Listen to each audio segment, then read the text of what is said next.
Am I audible, guys? Yes.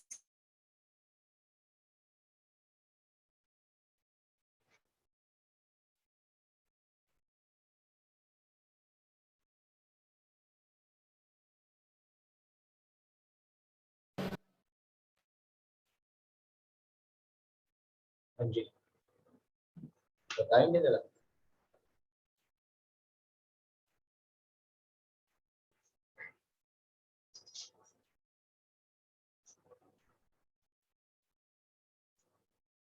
पहले तो आपकी कोई प्रॉब्लम हो, अगर आपने पिछली क्लास को जाकर रिवाइज करा हो तो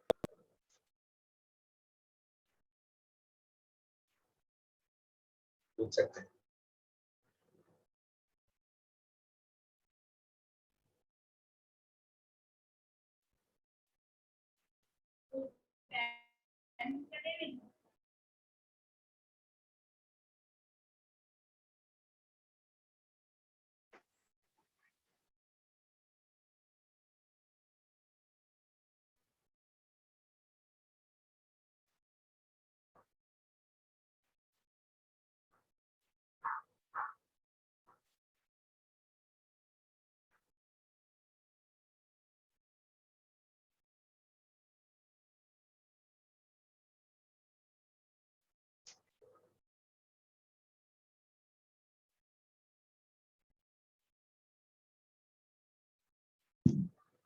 ओके, अगर कोई प्रॉब्लम नहीं है तो आप क्वेश्चन सॉल्व करना शुरू कर सकते हैं।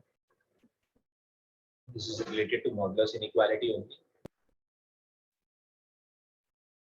And the question is mod of 3 minus 4x is greater than equals to. I want to tell you the property mod x. If mod x is greater than equal to a and a is positive, x को बताएगा कोई, क्या लिख सकते हैं x को? अगर mod x greater than equal to a दिया हुआ है,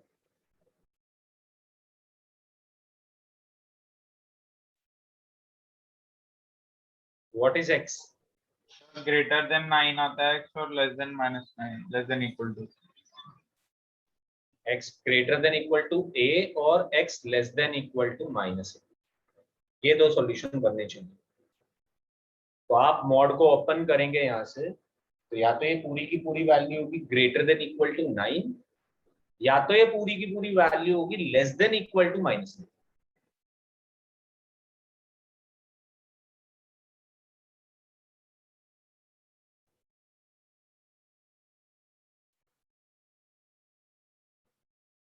अच्छा, मैं देख रहा हूँ क्या अभी भी प्रॉब्लम हो रही है कि आपको मॉड के क्वेश्चन सॉल्व करना, बस आई हैव अनदर वे जिससे हम इसको सॉल्व कर सकते हैं। क्या आपको प्रॉपर्टीज याद करने में दिक्कत आ रही है?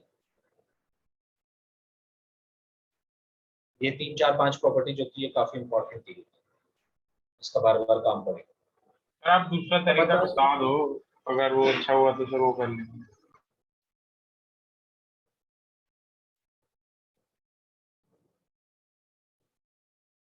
Good, correct.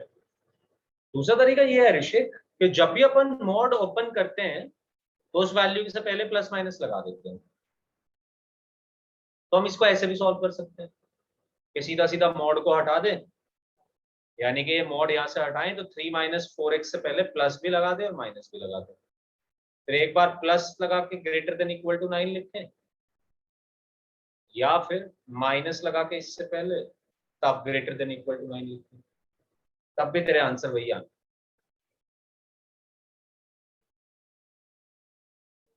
तो अगर ये बात समझना है कि हमें कैसे आंसर लिखना था तो प्लस माइनस लगा देना है, ये कर लो। तो एक बार प्लस लगा दो, एक बार माइनस लगा दो, अब सॉल्व कर लो, अब भी आंसर वही आएगा।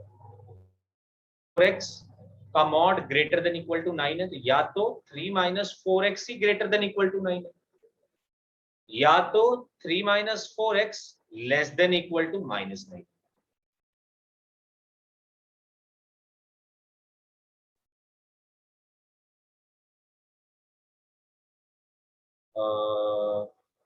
आयुष, आंसर तेरा ठीक है बट तेरे ब्रैकेट्स गलत है, क्लोज्ड इंटरवल आना चाहिए था। तो इसको सॉल्व करता हूं, देखो 9 को इधर ले आता हूं या 9 को उधर ले जाता हूं, तो माइनस के 4x greater than equal to बना 6, माइनस के 4 को उधर लेके जाऊंगा तो x की value less than equal to हो जाएगी माइनस के 6/4 से, यानी कि x is less than equal to minus के 3/2, एक आंसर। और हाँ आयुष यही आना था, बस यही बोल रहा हूँ। यहाँ पे अगर मैं करता हूं तो ये बनेगा माइनस के 4x is less than equal to 3 को उधर भेजा तो माइनस के 12, माइनस के 4 उधर भेजूंगा तो साइन हो जाएगा चेंज, यानी कि x की वैल्यू हो गई ग्रेटर देन इक्वल टू 3। तो एक आंसर आया x belongs to minus infinity to minus के 3/2 यूनियन 3 टू इंफिनिटी। ये हमारा फाइनल आंसर होना चाहिए था क्वेश्चन। और अगर इसमें ग्रेटर देन की जगह लेस देन होता ए, मतलब लेस देन ए, तो डायरेक्टली माइनस ए कॉमा ए कर देते हैं। करेक्ट बात है, दोनों ही केसेस सॉल्व में नहीं अपन करना पड़ता डायरेक्टली ना, ये डायरेक्ट कर सकते थे ना। सॉल्व तो करना ही पड़ता x के लिए। 3 - 4x का आंसर थोड़ी ना दे रहे हैं आप, आंसर तो x का ही दे रहे हैं आप। हाँ हाँ, ये तो देखो।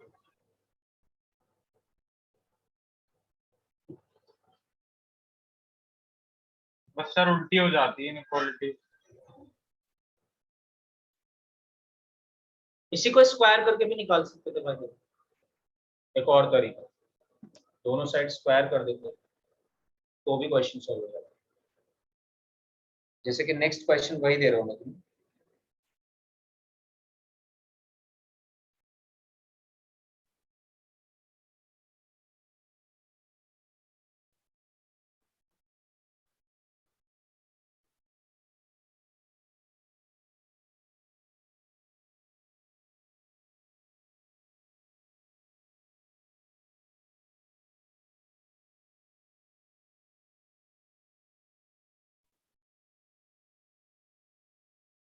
राइम पढ़ना भी है, सिर्फ घूमना नहीं था।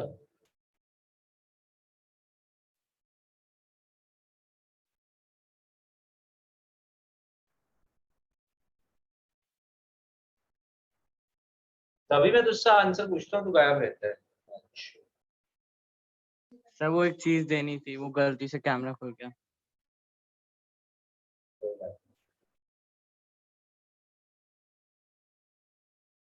चलिए जी, आंसर बताइए।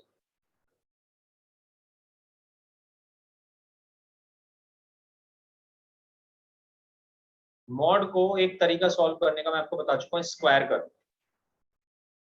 अब देखो ये जो डायरेक्ट डायरेक्ट प्रॉपर्टीज लग रही है, जैसे कि अभी तक हम कुछ प्रॉपर्टीज देख चुके हैं, दीज आर डायरेक्ट प्रॉपर्टीज, ये लगती रहेंगी। लगा पा रहे हो तो बिल्कुल लगा दो यार, तो आंसर निकल जाएगा सीधा। बट ऐसे तो तुमने कोई प्रॉपर्टी नहीं पढ़ी जैसा अभी क्वेश्चन है। तो इस क्वेश्चन में हमें क्या करना चाहिए सॉल्व करने के लिए? सबसे पहली बात ये, मैं बार बार बोलते हुए थक जाऊंगा पूरे साल, मुझे को अप्रोच से मतलब है। अप्रोच अगर आप सही से फॉलो कर रहे हैं तो आंसर निकल ही जाएगा। कैलकुलेशन मिस्टेक है वो हम सुधार सकते हैं, अप्रोच को हमें बनाना पड़ेगा, एक दिन में नहीं सुधरेगा।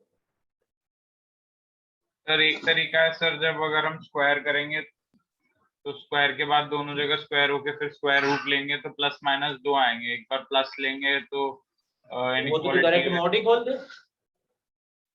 हाँ सर, डायरेक्ट मॉड ही खोल देंगे। हाँ सर, वो भी तो प्लस माइनस ही करेगा और उसमें 4 केस बन जाएंगे। प्रॉब्लम ये है, एक बार इधर लेफ्ट हैंड साइड को प्लस ले, राइट हैंड साइड को भी प्लस ले। सर वो left plus hand minus side को दोनों प्लस साइड ले, एक करके होगा। Plus plus plus minus minus plus minus minus, तो उससे तो 4 केस में सॉल्व होगा ये क्वेश्चन।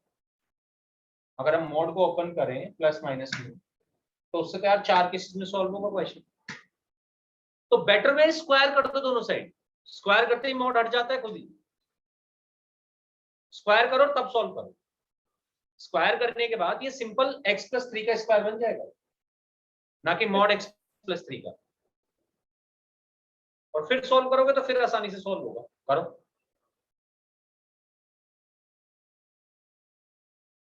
भाई कल भी बताई थी हमने लास्ट क्लास में भी ये बात, तो मॉड एक्स का square is equal to x square ही होता है।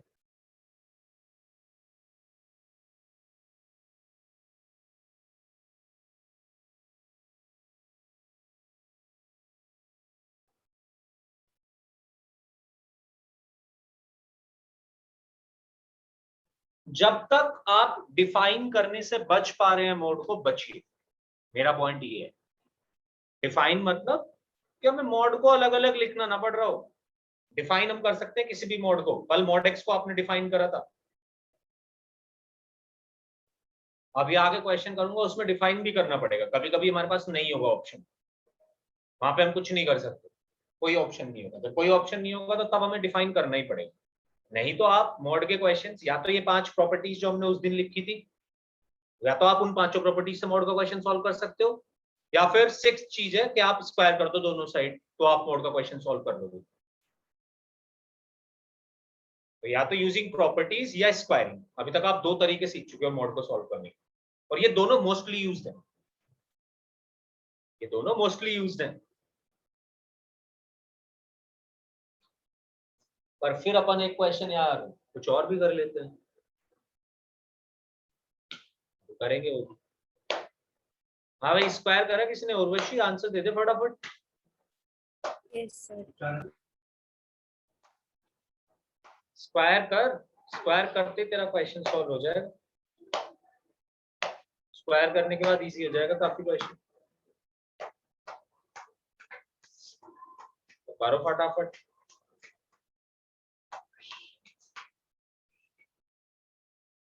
अगर आप स्क्वायर करेंगे तो आपका सीधा सीधा रिमूव हो जाएगा मोड। स्क्वायर इसीलिए कर रहे हो, तो squaring while you have a modulus is a good way to solve all the inequalities including modulus.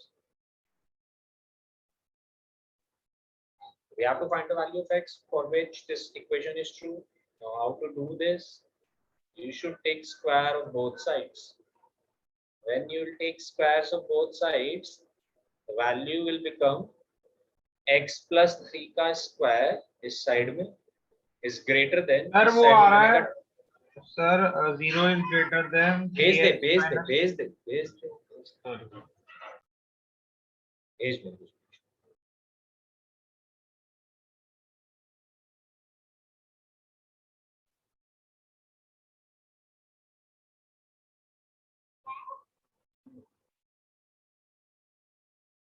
Good रोशी, सही है। तो यार स्क्वायर करते मॉडुलस हट गया। यस सर, मैंने वैसे नहीं किया। कैसे किया बता? एक सेकंड सर। ये ऋषि का आंसर भेजना था, ये इनइक्वालिटी नहीं भेजनी थी मेरे को। एक और इनइक्वालिटी भेज दिए लड़के ने। तो आंसर भेज दे मेरे को एबीसीडी में। आंसर भेज रहा हूं सर, मेरे को लगा वो पूछ रहे हो कि वो करके क्या है। एबीसीडी में भेज, एबीसीडी में आंसर भेज। अवश्य लिखने की भी जरूरत नहीं है अपन को, सिर्फ एबीसीडी में आंसर दे सकते हैं। अगर डी है आंसर तब लिखने की जरूरत है कि डी है तो ये आंसर है, करेक्ट है। हमेशा ये बात याद रखो।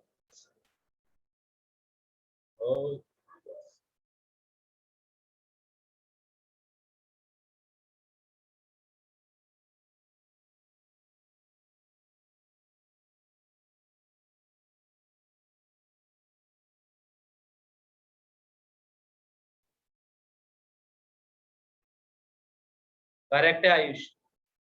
तो एक्स प्लस 3 का उर्वशी बताएगी क्या कैसे करा सॉल्व?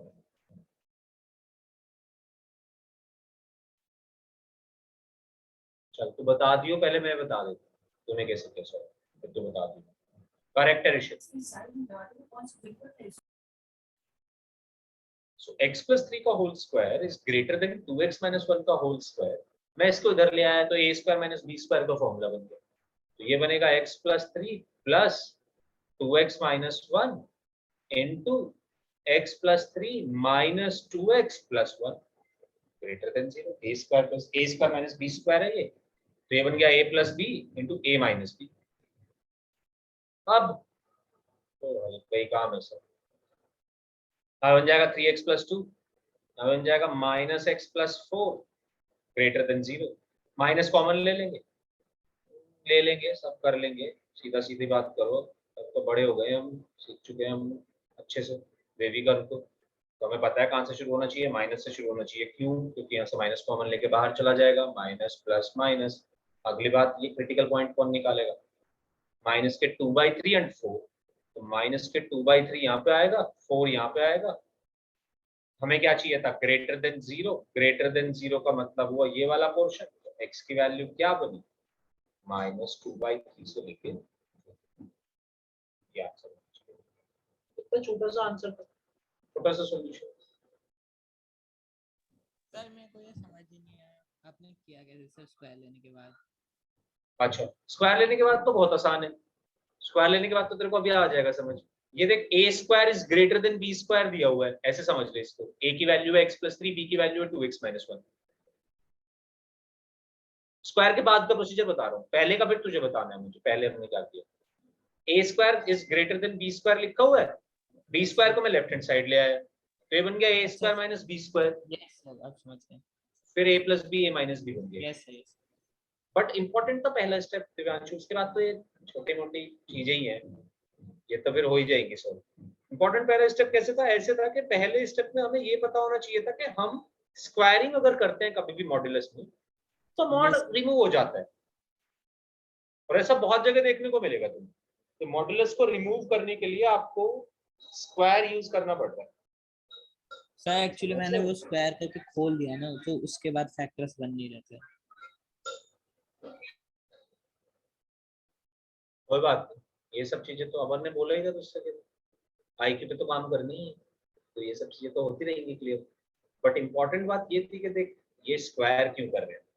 अगर सिर्फ एक ही मॉड होता ना, एक साइड पे, और दूसरी साइड पे मॉड ना होता, तो मैं शायद स्क्वायरिंग से बचता। जैसे कि देख ले, मैंने पिछले क्वेश्चंस में किसी में भी स्क्वायर थोड़ी करा था। यस सर, एक साइड पे मॉड हो तो जरूरत नहीं होती। बट क्योंकि दोनों साइड मॉड का, तो एकदम बिना सोचे समझे स्क्वायर कर दो, तब क्वेश्चन को सॉल्व करना शुरू करो। मजा आ रही है बात?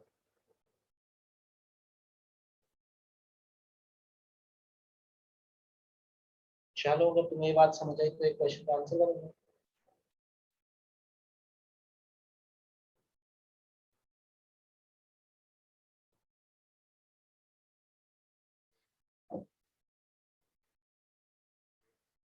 Can I rub this? कोई बच्चा है? हैंड रेज कर ले अगर कोई भी बच्चा तो।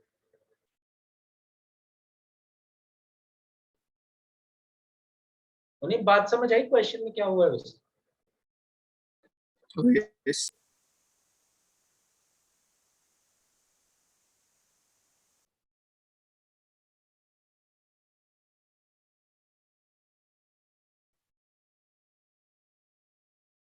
हाँ, मैं ऊपर लिख देता हूँ क्वेश्चन, तुम स्टार्ट कर सकते हो सर।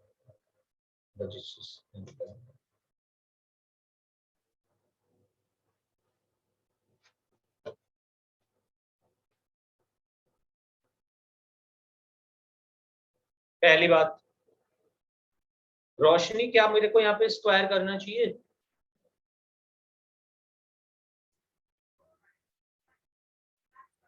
Yes sir. बेटे पढ़ाई नहीं कर रही है तो आजकल, मेरे को लगा था स्टार्टिंग में तुम्हें बहुत खोड़ना है ना? अभी मेरे को नहीं लग रहा। ऐसा क्यों? क्यों, कुछ चेंज हो गया है क्या? दिमाग तो तेरे पास है, बट चेंज ही हो गया कि तूने ये डिसाइड कर लिया शायद कि मैं यूज नहीं करना चाहती इसको, है ना? कि और तो कुछ चेंज नहीं हुआ है। और मैं पढ़ना भी सर थोड़ा कम चाहती हूँ, मैं रिवाइज भी नहीं करना चाहती सर, ये सब प्रॉब्लम है। तो जेई ऐसे निकालना है रोशनी, ये बता दो मुझे। ये बहुत बेसिक क्वेश्चन है, पता है मेरे को, सीधे एकदम प्रॉपर्टी पे बेस्ड है, इसमें हमें स्क्वायर करने की कोई जरूरत नहीं है। और अभी आज का जो हमारा पहला क्वेश्चन था बिल्कुल सेम यही था, mod of something is greater than a, तो या तो वो पूरी की पूरी वैल्यू ए से बड़ी होगी, या वो पूरी की पूरी वैल्यू -a से छोटी होगी, ये प्रॉपर्टी यूज होगी इसमें। अच्छा चलो सच्ची सच्ची एक बात बताओ बस,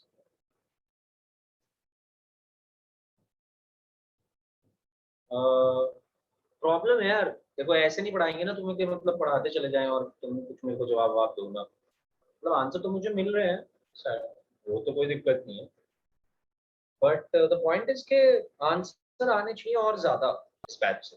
मतलब A1 बैच है तो मतलब A1 A4 A बैच कौन सा है? A3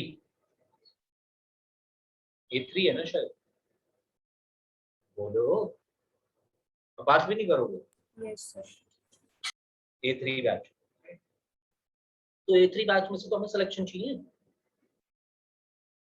हमें मेहनत करने में कोई परेशानी नहीं है, हमें पढ़ना पसंद है, मेहनत करेंगे हम अपन, है ना। और तुम्हें A3 बैच में सभी लोगों को इसलिए लिया गया क्योंकि हमें लगता है तुम सबके अंदर पोटेंशियल है, बैचेस तो और भी है बट हमें लगा तुम्हारे अंदर पोटेंशियल है, you can do this, you can crack JEE, तो हम तुम्हें इस बैच में पढ़ा रहे हैं, हम तुम्हें चीजें भी बिल्कुल एडवांस तक की पढ़ा रहे हैं, एकदम सब चीजें पढ़ाई जा रही है। बट प्रॉब्लम क्या है, तुम्हें पता है कि जिस स्टेट में तुम हो उससे हम निकल के आ चुके हैं, हम भी कभी 11th क्लास में थे, बहुत ज्यादा दिन भी नहीं हुए, हो गए हैं थोड़े दिन बट बहुत ज्यादा दिन भी नहीं हुए, अपन को भी सारी चीजें पता है 11th में आके क्या होता है, कैसे पढ़ रहे हो तुम, क्या कर रहे हो तुम, क्या क्या प्रॉब्लम्स तुम फेस कर रहे हो, ये भी पता है। द पॉइंट इज कि तुम लोग मेहनत नहीं कर रहे हो, मेहनत से मेरा मतलब क्या है कि तुम रिविजन नहीं कर रहे हो। मैंने तुमसे शायद याद हो किसी को या ना हो, बट मैंने पहली क्लास में आकर आपसे बस एक ही चीज मांगी थी और आज भी यही मांगना चाहूंगा दोबारा, ज्यादा कुछ नहीं चाहिए यार, बस एक ही चीज चाहिए, दो कर लोगे तो बहुत ही अच्छा है, एक तो करना ही है बेटा, कि आपको हमेशा रिवाइज करके आना है, पुराने लेक्चर्स जितने भी आप पढ़ रहे हो नोट्स को रिवाइज करना है, डेली डेली का डेली रिवाइज करना है, तो अगर नहीं करोगे तो भूलते रहोगे, बहुत ज्यादा चैप्टर्स है, 30 चैप्टर्स है, कोई भी भूलेगा, मैं भूल जाऊंगा, तुम्हारी क्या बात कर रहा हूँ, मैं भूल जाऊंगा अगर मैं कोई सा चैप्टर रिवाइज नहीं करूंगा तो, या मैं नहीं पढ़ाऊंगा तो, थोड़े दिन में हटा, मैं मेरे को भी चीजें दिमाग से उतरने लगेंगी, वो अलग बात है मेरे पास इतनी प्रैक्टिस है कि मैं नहीं भूल लूंगा, मैं कुछ फॉर्मूला भी भूल जाऊंगा तो मैं ड्राइव कर लूंगा क्योंकि मेरे को तो ड्राइव करना भी आता है, बट आपको तो नहीं आता है, या आपको तो मैं एक बार सिखाऊंगा भी तो आप भूल जाओगे बहुत सारी चीजें, तो भूलोगे भी और वो नेचुरल है, वही होता है, थोड़े से वो प्रैक्टिस नेचुरल है वही, दिमाग से निकलने लगता है। बिल्कुल निकलेगा, बिल्कुल सही बात है, मैं तो तुम्हारी स्टेज, मैं तो बता रहा हूँ तो मैं तुम्हारी सारी जितनी प्रॉब्लम्स होंगी वो मैं उनसे बहुत रिलेट कर पाऊंगा, क्योंकि मैं जब तुम्हारी एज में था तब भी मैं बहुत सारे दोस्त थे तो मैं बहुत एक्सट्रोवर्ट था, तो मेरे को जानना था सबसे तुम क्या प्रॉब्लम्स फेस कर रहे हो, तुम क्या प्रॉब्लम्स फेस कर रहे हो, मैं सबकी प्रॉब्लम जानता था, मैं जानता भी हूँ अभी भी, मैं सोचता भी हूँ, मैं चाहता हूँ तुम भी सोचो इस बारे में, क्योंकि मेरा तो टाइम चला गया, राइट, मैंने तो कर लिया जो करना था, बट ये तो टाइम तुम्हारा है, and we want good results, not just we, मतलब वी तो वांट गुड रिजल्ट्स, बट नहीं भी मिलेगा तो हमारा क्या नुकसान है, इस बारे में सोचो, नुकसान तो तुम्हारा ही है, नहीं मिलेगा अगर अच्छा रिजल्ट, अपन को तो मेहनत करनी है, हमें कोई परेशानी नहीं है, हमें मैथ्स पसंद है, अपन पढ़ा रहे हैं, but the important point is कि तुम्हारा सिलेक्शन होना है, तुम्हारे पास यही टाइम है, फिर आगे जाके सोच तो सकते हो कि अपन को ये करना था, बट होगा कुछ नहीं क्योंकि टाइम निकल चुका है, चांस दो ही मिलेंगे एडवांस में तो, है ना?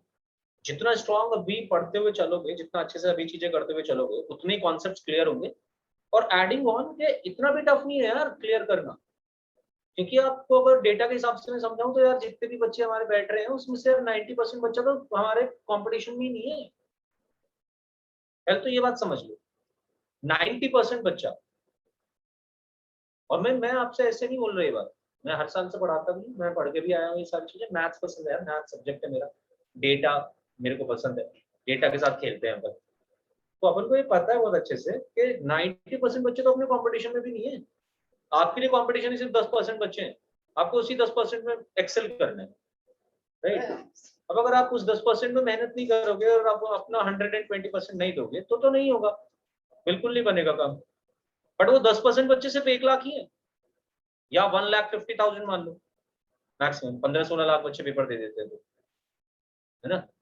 अब आप उस 1-1.5 लाख में आपका कंपटीशन है, आपको मेहनत करनी पड़ेगी, बट मेहनत रोज करनी पड़ेगी, उसका ये पॉइंट नहीं है, हमें हर चैप्टर में मेहनत करनी पड़ेगी, हर चैप्टर को सही से कवर करना पड़ेगा, रिवाइज करना पड़ेगा, 30-30 चैप्टर्स हैं, बहुत टफ है, इस हिसाब से इजी नहीं है कि हमें पढ़ने वाली चीज पे अगर हम देखते हैं तो वहां से बहुत टफ है, बट कंपटीशन के हिसाब से देखते हैं तो वहां से इजी है। 1-1.5 लाख बच्चों में कंपटीशन है, बस नाम के होते हैं 15 लाख बच्चे, तो 13 से 14 लाख बच्चे तो कुछ नहीं कर रहे होंगे, वो टाइम वेस्ट कर रहे होंगे। आप में से भी कुछ होंगे उसमें से जो टाइम वेस्ट करोगे। आपको मैंने तरीका बताया आपको किस तरीके से चलना चाहिए। आपको ये सारी चीजें कवर करनी चाहिए, जितनी चीजें हम पढ़ाते हैं पहले नोट्स रिवाइज करो, और अगर कोई भी चीज नहीं आती है समझ तो पूछो, हम तो बिल्कुल तैयार है हमेशा।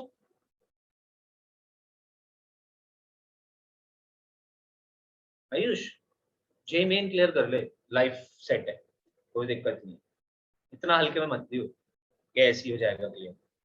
मैं तुझे बता रहा हूँ ये बात, ऐसा लगता है, ऐसा बहुत लगता है। मैं तुझे वैसे बताता हूँ कि मतलब जब हम लोग पढ़ते थे तो हमारे कोचिंग्स में हम टॉप 5 में रहते थे हमेशा ना। 5 बच्चे थे जो एकदम फोड़ के रखते थे, और टीचर्स ऐसे एक्सपेक्ट करते थे कि ये तो सारे अंडर 2000, 3000, 1000 ऐसे आए। उन्हें एक्सपेक्टेशन इसलिए होती थी क्योंकि हमारे मार्क्स आते थे बहुत अच्छे, जैसे 300 मार्क्स का पेपर है, हमारे 260, 270 मार्क्स आ रहे हैं क्लास में, तो लगता था कि हाँ ये तो फोड़ देंगे जाके। सबने नहीं फोड़ा, 5 बच्चे थे, 5 ने नहीं फोड़ा। तो ये इतना आसान नहीं है। जेई मेंस भी हो जाएगा तो भी लाइफ सेट है, कोई दिक्कत नहीं है। बहुत जेई मेंस से बहुत सारे गवर्नमेंट कॉलेजेस हैं जो हमें मिल सकते हैं, और वो सारे के सारे कॉलेजेस बहुत अच्छे हैं, बट उन कॉलेजेस में जाने 25-30 हजार ही बच्चे हैं। आप एग्जाम कोई भी दे दो, 25 to 30,000 बच्चे हैं जो गवर्नमेंट कॉलेज में पढ़ने वाले हैं। आपकी रैंक इसमें जहां होगी उसके हिसाब से आपको ब्रांच मिल जाएगी, बट बच्चे नहीं होने 25 to 30,000। इन्हीं बच्चों में आना है अपन को, कोई सा भी एग्जाम दे दो, इन बच्चों में अगर हम आ रहे हैं तो हमारा फ्यूचर सिक्योर है, ये मैं आपसे बता सकता हूँ। कितना ब्राइट है ये आपकी रैंक पर डिपेंड करेगा, बट फ्यूचर सिक्योर है, कोई दिक्कत नहीं, राइट? हाँ बिल्कुल, इसीलिए कह रहा हूँ गवर्नमेंट कॉलेजेस में जाने से प्लेसमेंट्स अच्छे मिलते हैं, प्लेसमेंट्स अच्छे होते हैं यहाँ पे आपके लिए। आपका जो स्टार्टिंग होगा पैकेज वो अच्छा होगा, जॉब अच्छी होगी। अब देखो, आप हमारी पढ़ाई जॉब से रिलेटेड होती है, जॉब के लिए पढ़ रहे हैं। बोल तो पढ़ना अपन को दिमाग को प्रोग्रेस के लिए था, अपने माइंड के प्रोग्रेस के लिए पढ़ना होता है। स्टार्टिंग तो ऐसे हुआ था, बट आज की पढ़ाई तो यार सीधे सीधे जॉब से रिलेटेड। आपकी जॉब कितनी अच्छी है उस पर मैटर करता है।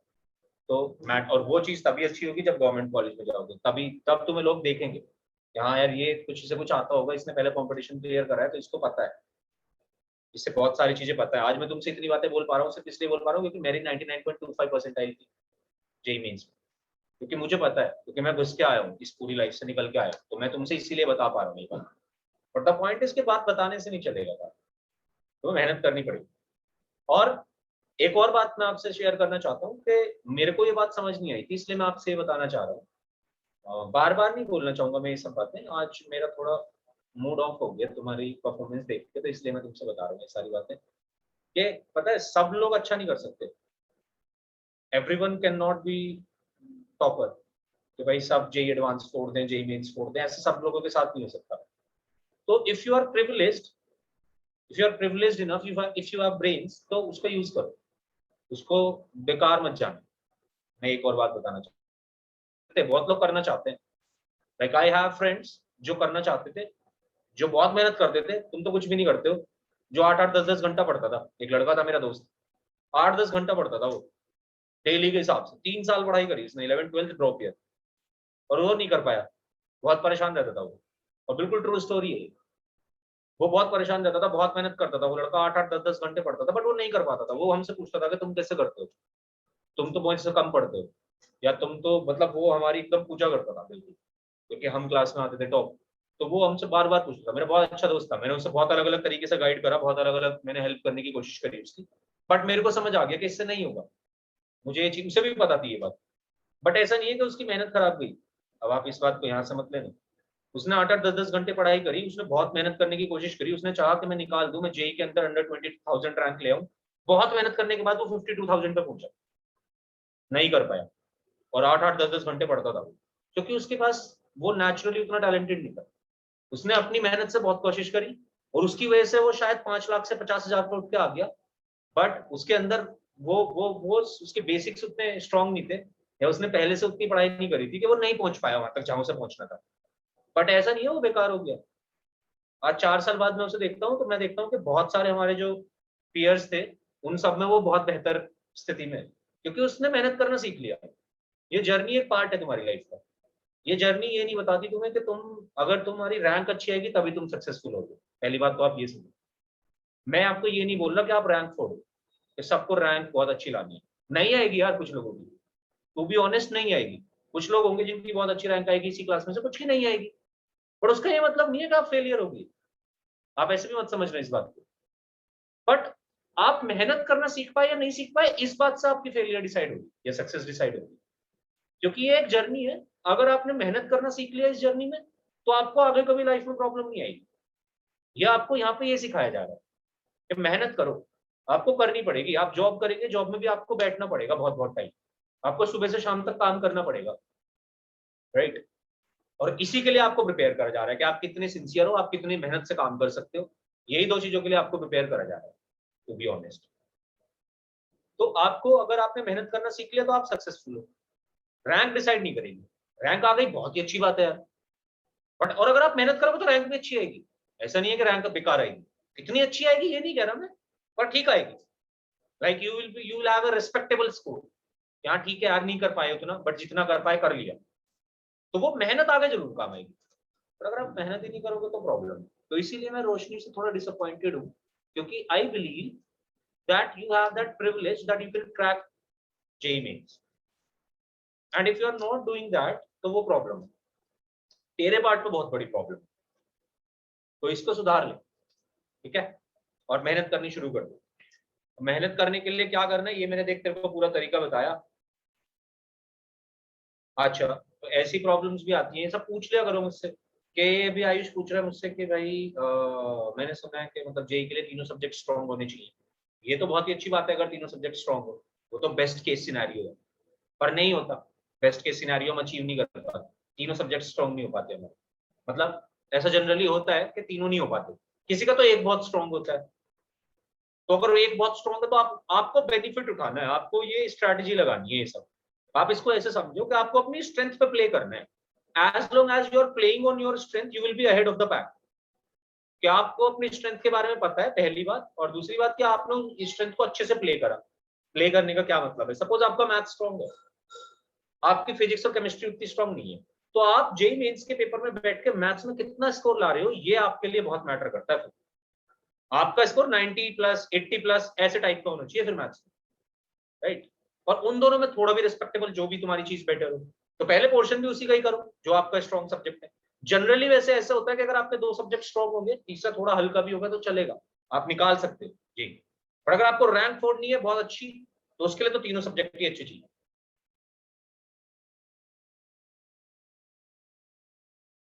स्ट्रैटेजी वाले पार्ट पे तो हम तब पहुंचेंगे जब आपके टेस्ट के डिस्कशन हमारे साथ स्टार्ट होंगे। ये भी काम मेरे को ही करना है, बट उसके लिए तो हमें पहले स्कोर बनाने पड़ेंगे ना अच्छे। थोड़ी मेहनत करनी पड़ेगी ना। मेहनत जितनी करेंगे उतनी बेटर होते जाएंगे, उतनी अंडरस्टैंडिंग आप लोगों की भी बेटर होती जाएगी, आप भी उतनी क्लियर रहोगे अपने दिमाग में। खैर वापस आते हैं। Mod of x plus 4 greater than 5 हमें दिया गया है। तो एक तरीका मैंने बताया कि आप इसमें प्रॉपर्टी अप्लाई कर सकते हैं। चलो अभी प्रॉपर्टी को थोड़ी देर के लिए छोड़ दो, नहीं होती जी हमें प्रॉपर्टीज याद, कोई बात नहीं। हर चीज के तरीके है ना, हर चीज के तरीके आपके पास है। Mod of x plus 4 greater than 5, आप मॉड को कभी भी हटाएंगे प्लस माइनस लगाएंगे। एक बात, ये बात ध्यान रखो, मैंने मॉड को डायरेक्टली हटा दी, तो मैंने इसको लिख दिया plus minus x plus 4 greater than 5। अब इसको सॉल्व कर लो। एक बार ऐसे सॉल्व करो कि प्लस लिया तब ग्रेटर देन 5 हुआ, या फिर माइनस लिया तब ग्रेटर देन 5 हुआ। अब यहां पे 4 को उधर लेके गया तो x ग्रेटर देन 1 हो गया, एक आंसर बन गया। यहां पे माइनस x माइनस 4 होगा, उधर लेके जाऊंगा प्लस के 9 हो जाएगा। x को -1 से दोनों साइड मल्टीप्लाई करूंगा, साइन चेंज हो जाएगा, x लेस देन -9 हो जाएगा। दोनों चीजों को देखते हुए आंसर मुझे क्या देना चाहिए, x बिलोंग्स टू या तो -9 से छोटा, यानी कि -∞ से लेकर -9 तक हो सकता है, या फिर यूनियन 1 से बड़ा, तो 1 से लेकर ∞ तक हो सकता है।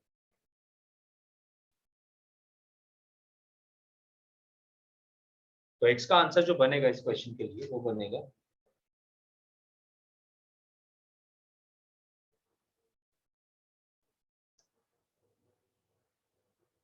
या तो x 1 से बड़ा या तो x -9 से छोटा। तो इजी है, आपको एक ना एक तरीके से समझना पड़ेगा।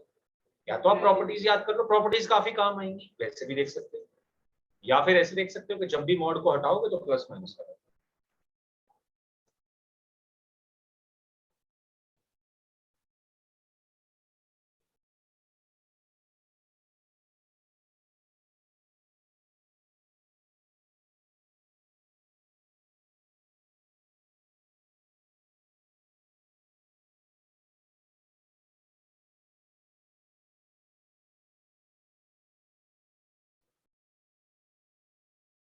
फायदा भी, अगर आप यहाँ पे स्क्वायर भी करते तो भी आंसर तो आ जाता, बट उसकी जरूरत नहीं है अपन को। मैं ये कह रहा हूँ स्क्वायर करो पर जब जरूरत हो, ऐसे जरूरत नहीं है। मैं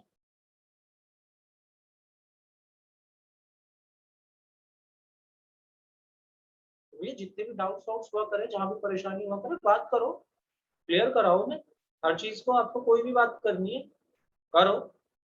और यार अगर आप ये बात करना चाहते हो कि उसे पढ़ने का मन नहीं है तो यार मैं फिर क्या बोलूं यार तुमसे, इस पर मैं कोई जवाब नहीं देना चाहूंगा। तो अगर तुम मुझसे यही बोल दो कि पढ़ने का ही मन नहीं है सर, हाँ बट यार अगर कोई तुम्हारी जेन्युइन प्रॉब्लम है, जो तुम्हें लगता है कि नहीं मेरे को ये परेशानी है, चाहे वो एकेडमिक्स से और रिलेटेड या कोई और बाहर की प्रॉब्लम हो, उसके लिए हम बता सकते हैं तुम्हें चीजें, क्योंकि हम तुम्हारी स्टेज से निकल के आए हैं यार। वहां पे कोई परेशानी नहीं है, हेल्प करने हमेशा तैयार है अपन, हैप्पी टू हेल्प।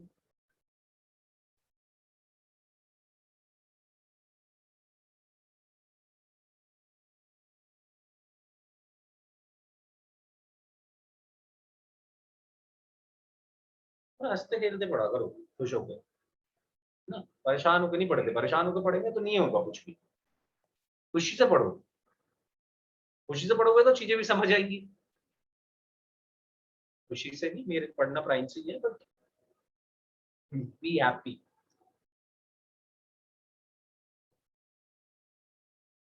जो कितने लोगों को यहाँ पे मैथ्स बिल्कुल पसंद नहीं है, अरे बता सकते हो, कोई दिक्कत वाली बात नहीं। पसंद तो है बट सर स्कोर नहीं अच्छा आता, मतलब सीबीएसई में बहुत अच्छा आ जाता है, 10th में भी 100 आया मेरे, बट सर कंपटीशन कॉम्पिटिटिव में नहीं आता। सर उसमें सर सबसे कम आता है मेरे मैथ्स में, फिजिक्स केमिस्ट्री में फिर भी मेरे 85% आ जाते हैं, 90%। जैसे सर अभी एनटीएससी का भी आया था सर, मैंने आंसर की से चेक किया सर, मेरे फिजिक्स केमिस्ट्री बहुत अच्छा गया, बट मैथ्स में मेरा बहुत ही गंदा गया पेपर। और ये ऋषिक एक इंडिकेटर है, पता है कि मैथ्स टफ है, ये भी समझ इसके साथ साथ। इसीलिए मैं कहता हूँ कि कुछ चीजें जो सेट ऑफ प्रोसीजर्स बनाए हुए हैं वो इसीलिए बनाए हुए हैं। हाँ बिल्कुल राइट, लॉजिकल है बहुत ही ज्यादा सब्जेक्ट, और मतलब तुम्हें दिमाग लगाना पड़ेगा थोड़ा। हाँ एग्जैक्टली यही मैं बोलना चाह रहा हूँ। और वो चीज पता है कब अच्छी होगी, कि एप्लीकेशन हमारी कब होगी किसी भी सब्जेक्ट की अच्छी, वो तब होगी जब हम नंबर ऑफ डिफरेंट क्वेश्चंस करेंगे। ऐसे ऐसा जैसे ऐसे बहुत टफ भी नहीं है, बट मतलब प्रैक्टिस जरूरी है, मेरा ये पॉइंट है। लाइक कि अगर मैं आपसे ऐसे बोलने लगूं कि आप बॉलिंग करो, बैटिंग करो, या कोई क्रिकेट खेलता है या कोई भी फुटबॉल खेलता है, और मैं आपसे कहूँ फ्री किक देके के लिए फ्री किक मारो, मैंने खड़ा कर दिया तुम्हें 22 यार्ड्स पे और कहा फ्री किक मार भाई, कर्ल करा बॉल को, तो ऐसे थोड़ा ना हो जाएगी, प्रैक्टिस लगेगी यार। अगर पहली बारी में हमने कर्ल करा दी हो एकदम मैनुअल लॉयर को बीट करा के आ रहे हैं गोल करके, ऐसे तो पॉसिबल ही नहीं है ना। तो मतलब अगर तुम कोई भी चीज सीखना चाहते हो तो उसके लिए प्रैक्टिस रिक्वायरमेंट है बस। मैथ्स में प्रैक्टिस थोड़ी ज्यादा लगेगी, केमिस्ट्री में कम लगेगी, एक सब्जेक्ट ऐसा भी तो है। फिजिक्स और मैथ्स में ज्यादा लगेगा थोड़ा, तो उसको वैसे ही ट्रीट भी करना है। इसी के लिए मैंने आपको ये भी बताया कि आपको कैसे अप्रोच करना है। पहले एनसीईआरटी करोगे तो एनसीईआरटी से आपको समझ बन जाएगी किसी भी चैप्टर की, अच्छा ये क्वेश्चन ऐसे होते हैं, वो बेसिक बेसिक क्वेश्चन आपको सोल्व करना सिखा देगा। फिर आप आरटी पे जाओगे तो थोड़ा सा डिफिकल्टी आपको फेस करनी पड़ेगी, आप असाइनमेंट पे जाओगे थोड़ी और ज्यादा डिफिकल्टी फेस करनी पड़ेगी, फिर आप किसी अच्छी बुक पे जाओगे तो आप वहां पे जाकर वहां तक आप प्रिपेयर हो चुके होंगे, आपको सारे तरीके के क्वेश्चंस नॉर्मल नॉर्मल तो आते होंगे, वो फिर आपको कुछ एक्स्ट्रा ऑर्डिनरी क्वेश्चंस कराएगा। ये क्वेश्चंस का जैसे कि ये अभी आया है जो तुम्हारे सामने, ये है जबरदस्त क्वेश्चन, ये क्वेश्चंस पूछा जाता है हमसे अच्छी जगह। पूछ ले सुहानी, क्या पूछना चाहती है? सर लाइक वो कंपटीशन एग्जाम्स में यूजुअली इस टाइप के क्वेश्चन ज़्यादा आते हैं जो कॉमन सेंस से रिलेटेड हो, लाइक जिस पे हम लोगों को अपना ब्रेन सबसे कम यूज़ करना हो, बट हम लोग इतना अपने आप में कॉन्फिडेंस नहीं रखते हैं, या होता है ना अगर किसी को मैथ्स नहीं अच्छा लगता, उसके मैथ्स में कम मार्क्स आते हैं जैसे उसने बोला, तो अगर वो कॉन्स्टेंटली उसका फोबिया बना के रहेंगे ना कि मेरे को मैथ्स नहीं आती, मेरे मैथ्स में कम आ रहे हैं ये सब, तो वो सही बात आती है। हुई चीज़ भी गलत हो जाती है। और वो कॉन्फिडेंस पता है तुझे कब अच्छा होता है? जब हमसे क्वेश्चंस हो रहे होते हैं। Yes sir. जब हम क्वेश्चंस कर रहे होते हैं ना, तो हमें ऐसा लगने लगता है कि भाई यार आ गई ये तो चीज, हो गया सॉल्व। अगर नहीं हो रहे होते तो वहीं पे ऐसा लगने लगता है कि अरे यार फिर से नहीं हुआ, फिर गलत हो गया।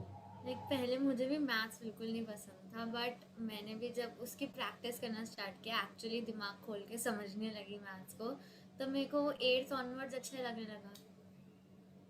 मतलब मैं ये नहीं कह रहा, देखो अभी भी तुमसे कि मैं ऐसा कोई फॉल्स होप्स नहीं दे रहा आपको कि भाई आप मैथ्स में फोड़ दोगे। ऐसा करना तो बहुत टफ है, झूठ ना बोलो तो, टू बी ऑनेस्ट। आप मैथ्स में फोड़ सकते हो तभी जब आप फोड़ के पढ़ रहे हो मैथ्स को। आप पढ़ो, बुक्स लगाओ, आप मैथ्स को फोड़ के आ सकते हो। तब भी मैं नहीं कहूंगा कि आप फोड़ के आ सकते हो, but in comparison to others आप फोड़ दोगे। पेपर को फोड़ के नहीं आए नहीं आए, कंपटीशन को फोड़ दोगे, मैं ये कहना चाहता हूँ। आपके जो पीयर्स होंगे, आप जिनके साथ बैठ रहे हो, आप उनमें फोड़ दोगे ये चीज।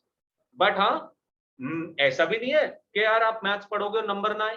फिजिक्स में हो सकता है, मतलब वैसे बता रहा हूँ, प्रैक्टिकली ऐसा होता है फिजिक्स में बहुत, कि हम लोग फिजिक्स बहुत पढ़ते हैं और फिजिक्स में मार्क्स नहीं आते हमारे उतने। मैथ्स में ऐसा फिर भी थोड़ा कम होता है, क्योंकि physics is comparatively tougher than maths, क्योंकि मैथ्स में तो सिर्फ आपको यही चीजें करनी है। बट फिजिक्स में क्या होता है कि थोड़ा सा लॉजिक भी लगाना पड़ता है। लाइक फिजिक्स में भी सारा पोर्शन नहीं, मैकेनिक्स मेनली जो आप 11th में पढ़ने वाले हो अभी, वो फिजिक्स में मैकेनिक्स वाला पोर्शन टफर है, इतना इजी नहीं है वो पोर्शन। उसमें मैथ्स तो लगेगी लगेगी, साथ साथ और भी चीजें लगेंगी, वो फिजिक्स भी लगेगी प्रॉपर। बट मैथ्स में ये सीन है कि यार जितना आप पढ़ोगे नंबर मिलेंगे, ऐसा भी नहीं है, आपको धोखा नहीं देगा मैथ्स, धोखेबाज सब्जेक्ट नहीं है। तो आप 50 प्लस स्कोर एक्सपेक्ट कर सकते हो, लाइक 25 में से आप 12-13 क्वेश्चन सॉल्व करके आ सकते हो, अगर आपने एवरेज से थोड़ा सा ऊपर भी मैथ्स करा हुआ है तो। बस एवरेज या एवरेज से थोड़ा ऊपर, तो अगर मैं अच्छे से करा हुआ मैथ्स तो आप 17-18 क्वेश्चन तक करके आ सकते हो, 19 भी करके आ सकते हो। और इसके बाद आगे बढ़ने में प्रॉब्लम वहां पे आपका ये मैटर करता है, आपने कितनी बुक्स लगाई हैं, आपने पर चैप्टर क्या 150 क्वेश्चंस लगाए हुए हैं, वो फिर मैटर करता है। बट इतने क्वेश्चन तक तो आप कर सकते हो यार चीजें। जैसे अभी ये क्वेश्चन आया, अब ये आपको मेरे साथ करना पड़ेगा। The solution set of mod of x plus 3 sir एक plus बार x। इसको ट्राई करें। कर लो, करो करो, बिल्कुल करो, 2 मिनट्स में आपको दे रहा हूँ। यू हैव 2 मिनट्स, 6:18 हुआ है, 6:20 तक आपके पास टाइम। पर कैसे करेगा ऋषिक? आंसर से तो मतलब ही नहीं है मेरे को, आंसर तो तू सही दे दे गलत दे दे, पर कैसे करेगा, मैं इस बारे में ज्यादा इंटरेस्टेड हूँ, बता।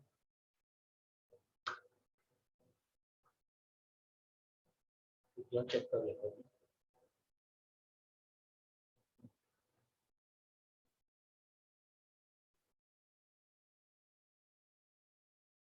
No Rishik, answer is wrong. Sir मैंने इसमें सर 1 को पहले मैं इधर ले आया लेफ्ट में। करेक्ट बात है। सर फिर उसके बाद सर मैंने x+2 LCM लिया। फिर सर मैंने x+3 को एक बार प्लस रखा, एक बार माइनस रखकर दो बना ली इनइक्वालिटीज। ठीक है, फिर सर उसमें वेवी कर्व लगा दिया दोनों में अलग अलग। अच्छा सुन लेता हूँ तेरी बात को। तो मैं इसको सॉल्व कर रहा हूँ, mod of x plus 3 plus x divided by x plus 2। इधर वाला वन उठा के इधर ले आया। इसका सिंपल लॉजिक हम क्यों लेके आ रहे हैं, क्योंकि यार देखो अभी तक हमने जितनी भी इनइक्वालिटी सॉल्व करनी है, ग्रेटर देन 0 लेस देन 0, सब उन्हीं को सॉल्व कर रहे हैं। तो सबसे पहला काम तो वन को इधर उठा के ले आओ, इसके बाद बात करते हैं क्या करना है। वन को इधर उठा के लाया तो mod of x plus 3 plus x, इसको मल्टीप्लाई करा minus x minus 2 divided by x plus 2 is greater then 0। ये सॉल्व करा तो ये बना mod of x plus 3 minus 2 divided by x plus 2 greater than 0। हम यहां तक पहुंच चुके हैं, ठीक है। अब यहाँ पे एक ही मॉड है, और वो मॉड भी पूरे पे तो नहीं है, सिर्फ छोटी सी चीज पे, छोटे से पार्ट पे है। अब देखो ये क्वेश्चंस आपको बहुत सिस्टमैटिकली कराए जा रहे हैं, आपको यहाँ पे टाइप्स बताया जा रहा है कि किस किस तरीके से क्वेश्चन सॉल्व हो सकते हैं आपके, है ना। अब प्रॉब्लम क्वेश्चन के अंदर, प्रॉब्लम ये है कि अगर हम इसको डायरेक्टली अभी ऐसे सॉल्व करना शुरू करते हैं तो सॉल्व ही नहीं होगा, मॉड दिया हुआ है। गुड, बता कैसे किया सॉल्व? बिल्कुल सही है आंसर सुहानी।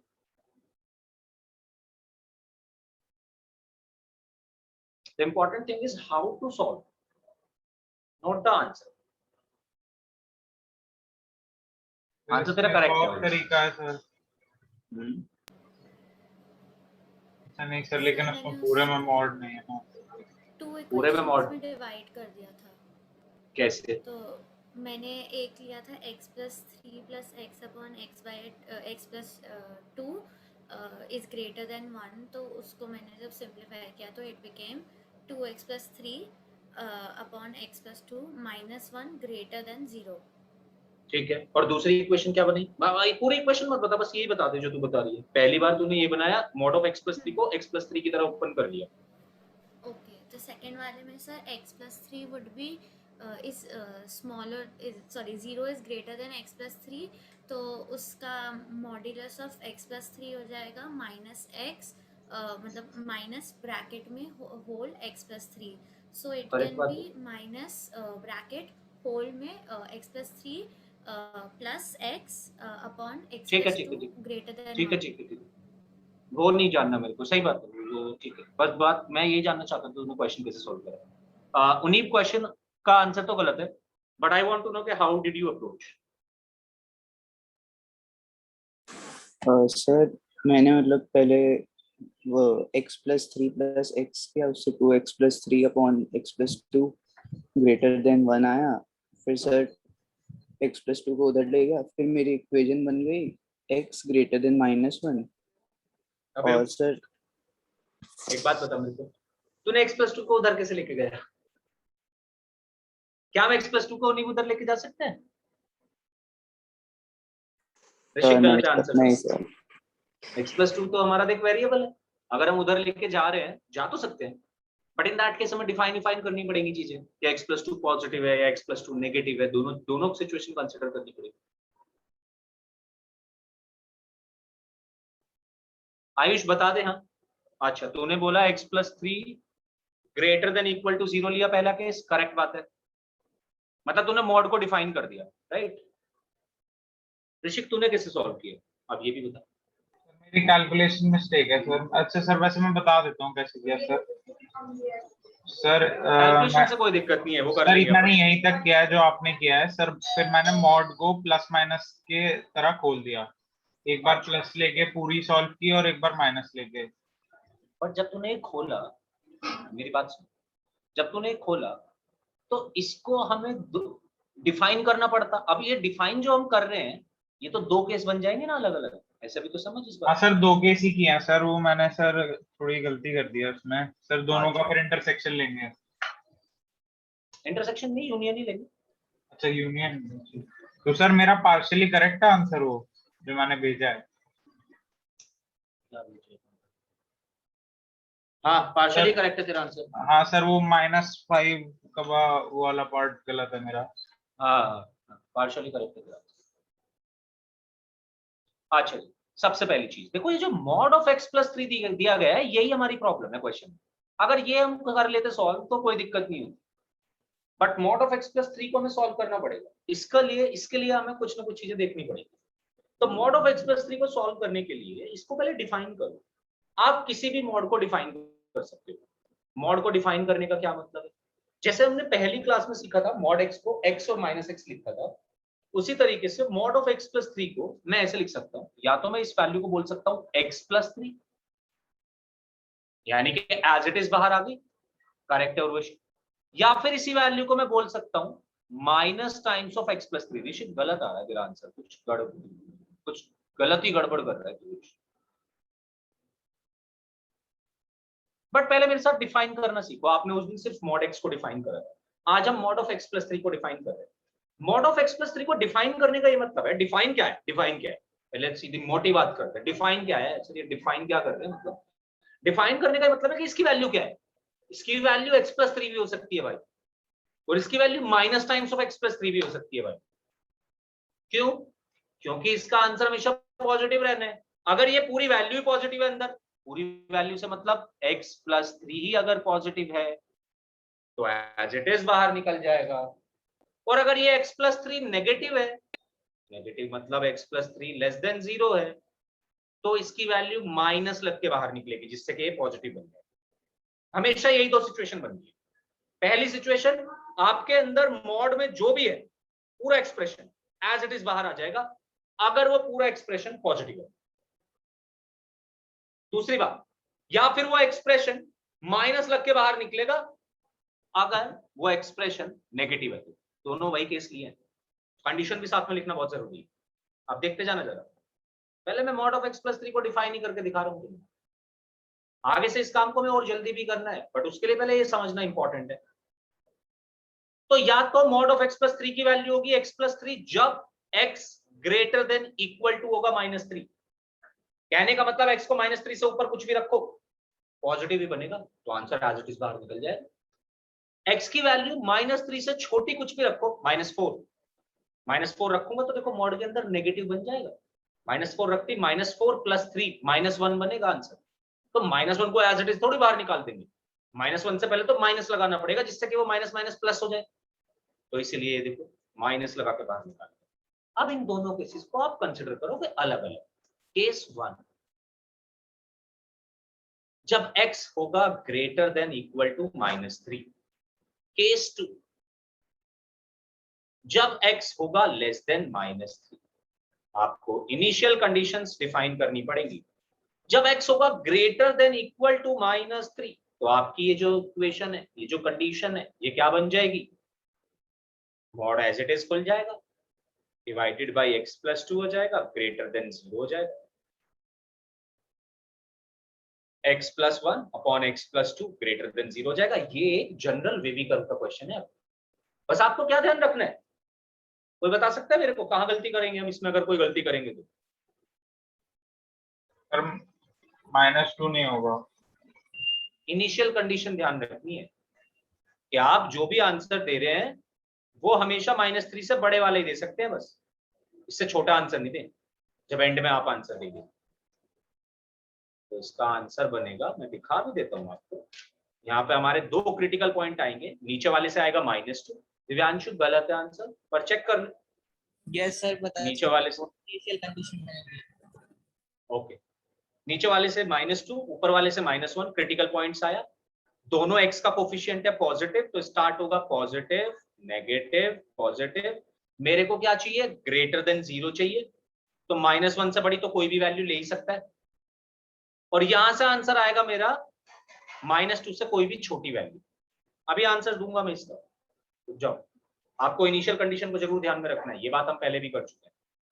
अगर हमारा x लेस देन -3 है, x लेस देन -3 है, तो मॉड की वैल्यू ऐसे खुलेगी, ये जो नीचे लिखा हुआ, यानी कि हमारा जो एक्सप्रेशन, ये वाला जो एक्सप्रेशन था, ये ऐसे बन जाएगा कि मॉड ऑफ x प्लस 3 की वैल्यू को मैं लिखूंगा minus times x plus 3 -2 divided by x plus 2 greater than 0। ऊपर को सॉल्व करूंगा तो ये बनेगा -x -5 divided by x plus 2 greater than 0। अंदर से माइनस ले लो कॉमन, तो ये बन जाएगा ये। अब critical points -5 and -2। Answer minus से शुरू होगा, माइनस प्लस माइनस, प्लस वाला पूरा पोर्शन सेटिस्फाई हो जाएगा क्योंकि हमें ग्रेटर देन 0 चाहिए। बट आंसर नहीं आया आपका, लिख लो जरा यहाँ तक। हाँ सर, वो हमें लेस देन वो लेना है, तो ये नाली हो जाएगा पूरा। नल क्यों होगा? सर क्योंकि x should be less than -3। हाँ, तो लेस देन -3, -5 से लेके -3 हो जाएगा आंसर सेकंड वाले केस का। हाँ यस सर। भाई -5 तो छोटा है ना -3 से। नहीं सर, मेरा मतलब था वो -2 वाला पार्ट नहीं होगा। हाँ ये हाँ, नहीं होगा। -3 से -2 वाला पोर्शन को छोड़ना पड़ेगा। हाँ सर, ये गलती कर रहा था सर मैं। अभी समझेंगे इसको भी। मैं राइट हैंड साइड रब कर सकता हूँ, कोई बचा है तो हैंड रेस करें।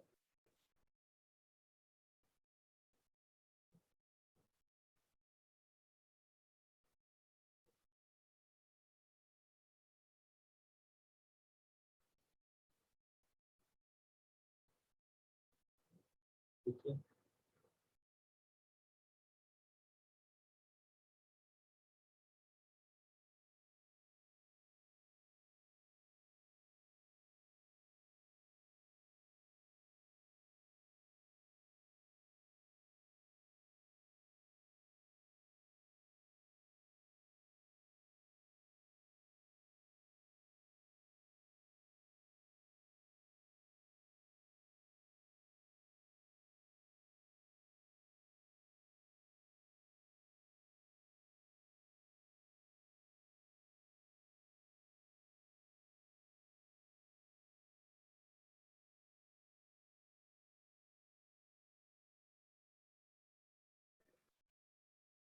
हाँ जी।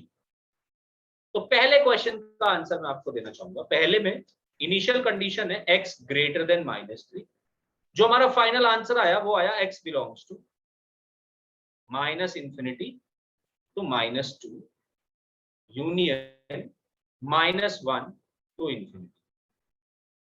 देखो भाई इनिशियल कंडीशन क्या थी, x बड़ा होना चाहिए -3 से, राइट।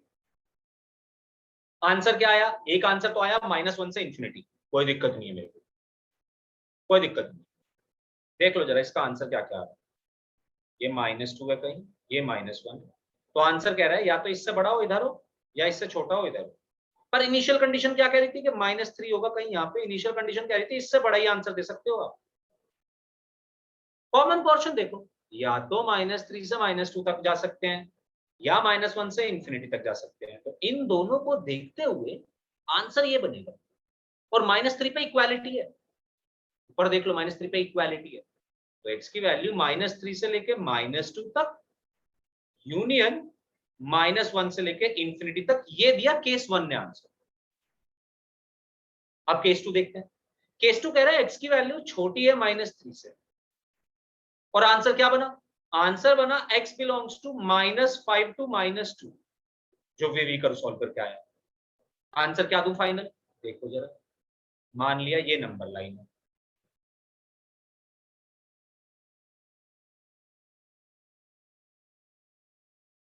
यहां पे कहीं -5 होगा, यहां पे कहीं -2 होगा, यहां पे कहीं -3 होगा।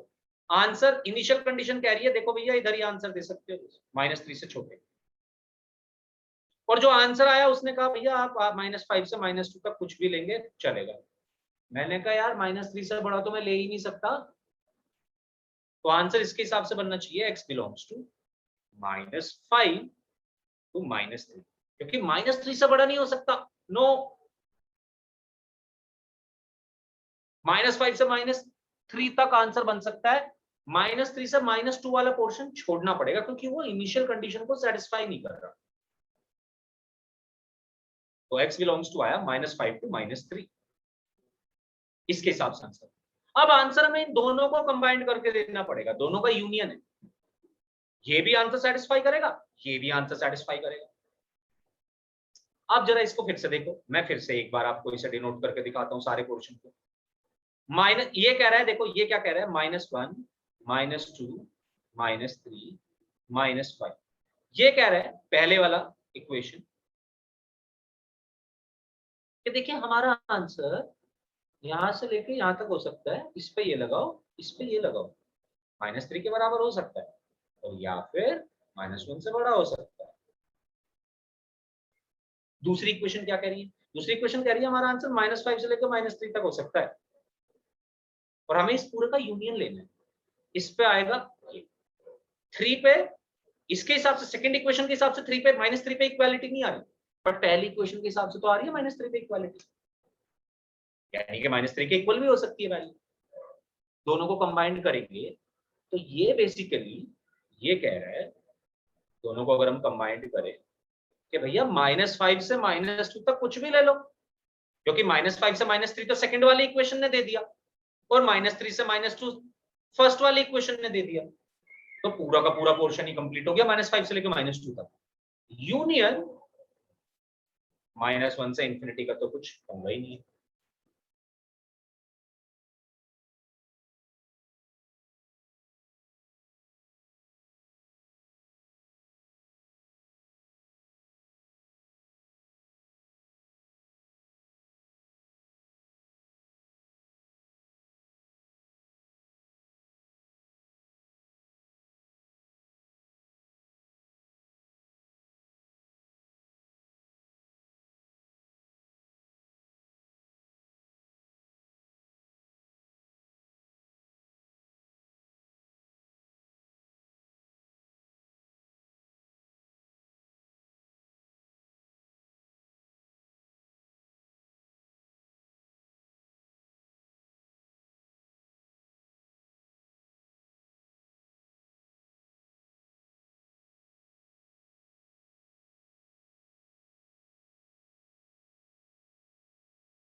Guys, am I audible?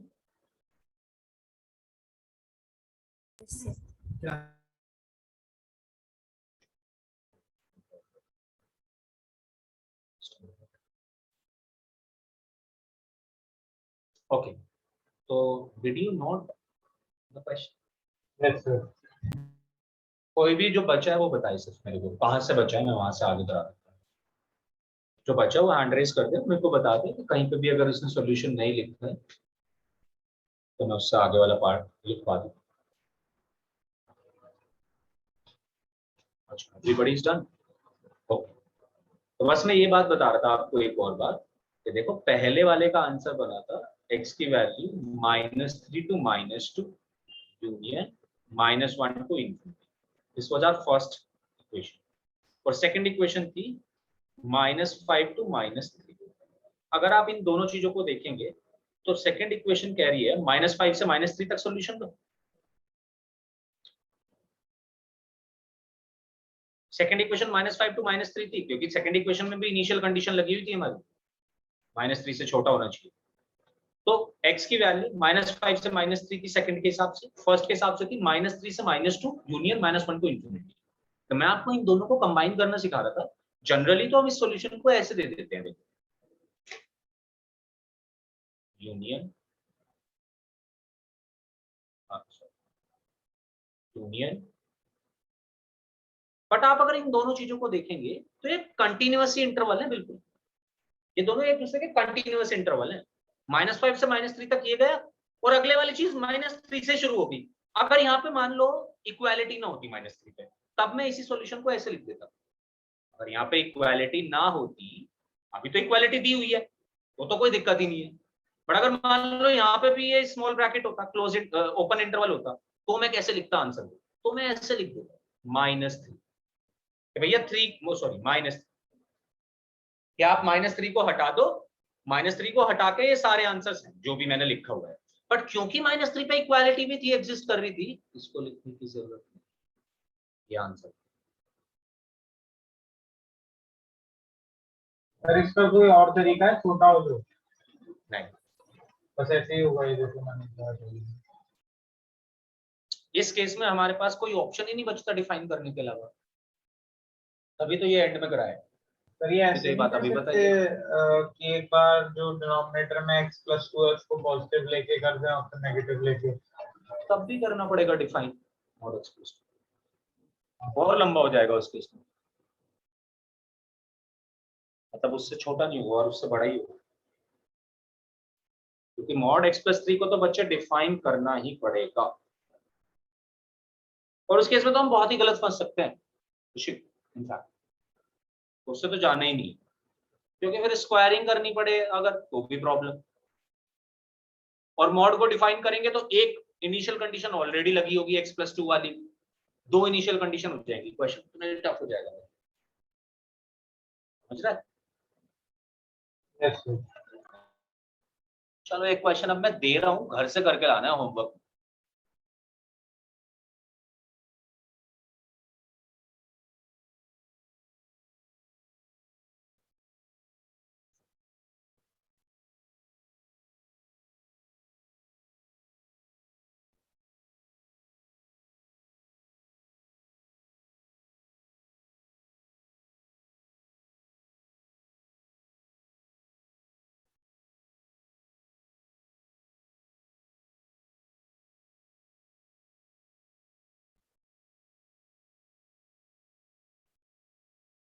दो मोड लगा दिए और टफ कर दिया मैंने क्वेश्चन आपके लिए।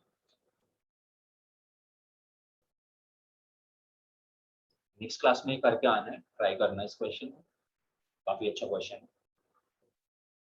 ये, तो मतलब काफी तगड़ा क्वेश्चन, तो ट्राई करना। आज भी कराएंगे, अगली क्लास में कराएंगे अगर आपसे सॉल्व नहीं, ठीक है? अपना दिमाग लगा के आना, जो भी तुम कर सकते हो इसमें, तो देखते हैं।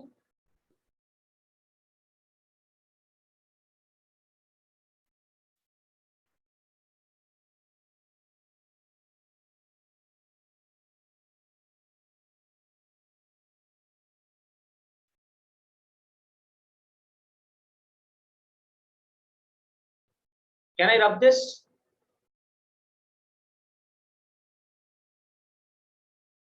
ओके, ये हुई हमारी मॉड्यूलस की इनइक्वालिटीज। मॉड्यूलस की इनइक्वालिटीज में बेसिकली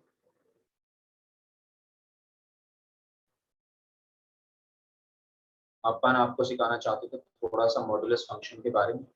ये हम दोबारा भी कर रहे होंगे एक और बार जब हम फंक्शंस पे आएंगे,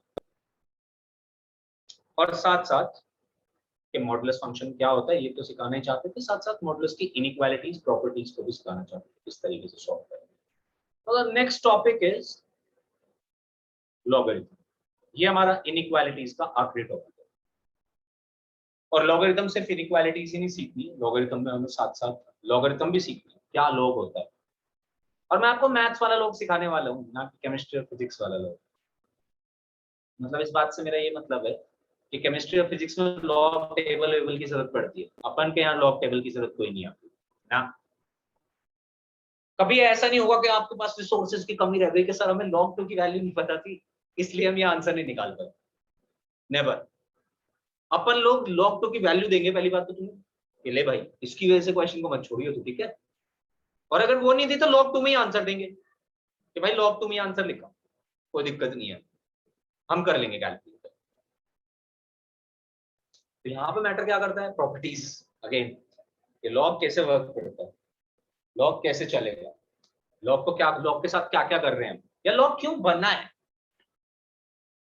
पहली बात, लॉग क्यों बना है, लॉग का क्या होता क्या है, ये एग्जैक्टली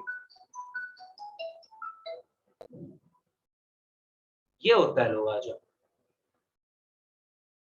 ये एक लॉग है, लॉगरिथम। पहले तो इसको पढ़ने का तरीका समझ लेते हैं, प्रॉपर्टीज भी लिख के लेंगे। y is equals to log x to the base a। दोबारा, y is equals to log x to the base a।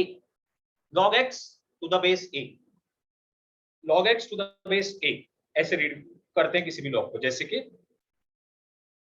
log 10 base 4, तो मैं ऐसे बोलूंगा log 10 base 4, log 10 to the base 4 ऐसे भी बोल सकता हूँ, log 10 base 4 ऐसे भी बोल सकता हूँ। दूसरी बात, x क्या है, x है हमारा इनपुट, हम इसे कोई इनपुट देंगे, ये फंक्शन ही है, ये भी है। फंक्शन के बारे में मैंने शायद आपको हल्का फुल्का बताया होगा, फंक्शन क्या चीज होती है। फंक्शन होती है मशीन की तरह जिसको हम कुछ इनपुट देंगे, रॉ मटेरियल देंगे और वो हमें कुछ आउटपुट देगा, प्रोडक्ट देगा। तो इस फंक्शन का इनपुट है ये x और इस फंक्शन का ये आउटपुट है y। a फिक्स रहेगा, जनरली फिक्स रहेगा, ठीक है। ओके, अब एक दूसरी बात करते हैं। ये जो चीज आपके सामने लिखी हुई है ना, ये पता है कहां से बनी है, ये यहां से बनी है। मैं इसी चीज को ऐसे लिख सकता हूं, x, इसको ऐसे रखो, इस a को बेस बोल रहा हूं ना मैं, क्यों बेस बोल रहा हूं सुनो। अब a को अगर मैं उधर दूसरी साइड लेके जाऊं तो मैं इसे ऐसे लिख सकता हूं, a की power y, x is equals to a की पावर y। इसी लॉग को मैं ऐसे लिख सकता हूं, ये क्या होता है, ये एक्सपोनेंट फंक्शन होता है। अगर आपको याद हो, आपने पढ़ा होगा थोड़ा बहुत एक्सपोनेंशियल फंक्शन, e की पावर थीटा भी पढ़ के आए थे। एक्सपोनेंशियल फंक्शन का क्या मतलब है, एक्सपोनेंशियल फंक्शन का ये मतलब है कि किसी कांस्टेंट की पावर वेरिएबल, ये a यहाँ पे कोई कांस्टेंट है और y कोई वेरिएबल है, तो इसी चीज को मैं ऐसे भी लिख सकता हूँ। फॉर एग्जाम्पल मैं आपको एक चीज सिखाता हूँ यहाँ पे, मान लो मेरे सामने ये लिखा हुआ है log 8 बेस 2, मुझे बोला गया इसे कैलकुलेट करके बताना जरा क्या आएगा आंसर। यार मेरे को तो नहीं आता ऐसे कैलकुलेट करना, चल मैं इसको x मान लूंगा, इसका आंसर कुछ x आएगा। तो मैं ऐसा लिख सकता हूँ 8 इज इक्वल्स टू 2 की पावर x। इस इक्वेशन को मैं ऐसे भी लिख सकता हूँ, 8 input is equals to base की power output, input is equals to base की पावर आउटपुट। क्या अब आप मेरे को x की वैल्यू बता सकते हैं?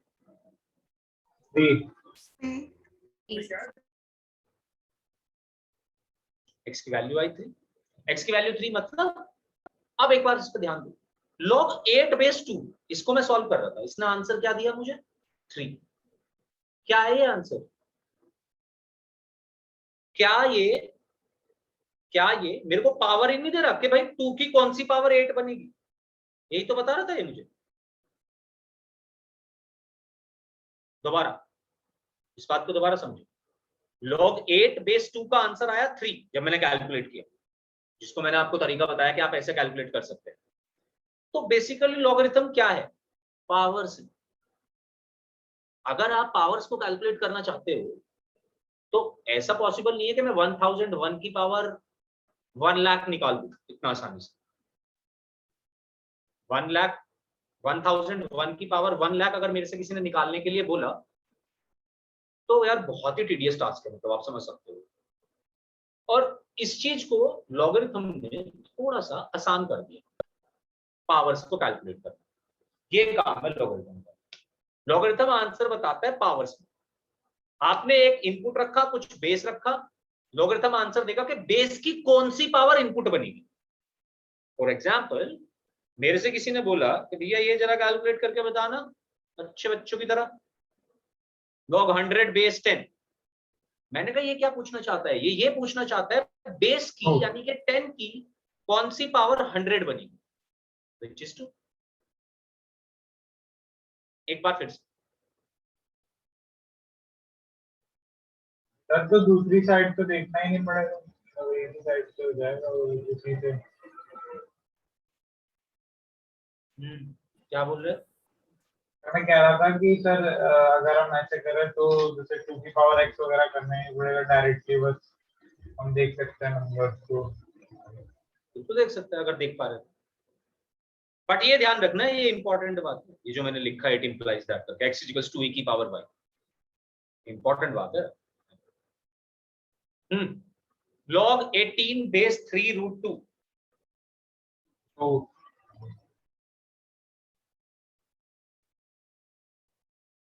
बेसिकली ये पूछना चाहता है 3 रूट 2 की कौन सी पावर 18 बनेगी। 2 होगा। पर सभी लोग इस बात को रियलाइज कर लेना कि 2 होगा आंसर। 3 रूट 2 का अगर होल स्क्वायर करते हैं तो 3 रूट 2 का होल स्क्वायर आएगा 3 3 जा 9, रूट 2 का स्क्वायर आएगा 2, तो 9 इंटू 2 18, तो इसका आंसर बन जाना चाहिए 2। अभी ये तो मैंने आपको अच्छे अच्छे फील गुड एग्जांपल्स दिखाए हैं, मतलब ऐसे नहीं कि लॉग ऐसे होगा। अब मान लो मैं आपसे ये पूछ लूं log 10 बेस 3, इसका आपको नहीं पता कि 3 की कौन सी पावर 10 बनेगी, पता नहीं, ऐसे तो नहीं कर सकते मतलब कैलकुलेट। इसका आंसर पॉइंट में नेगेटिव 0 कुछ भी आ सकता है, आंसर तो कुछ भी आ सकता है।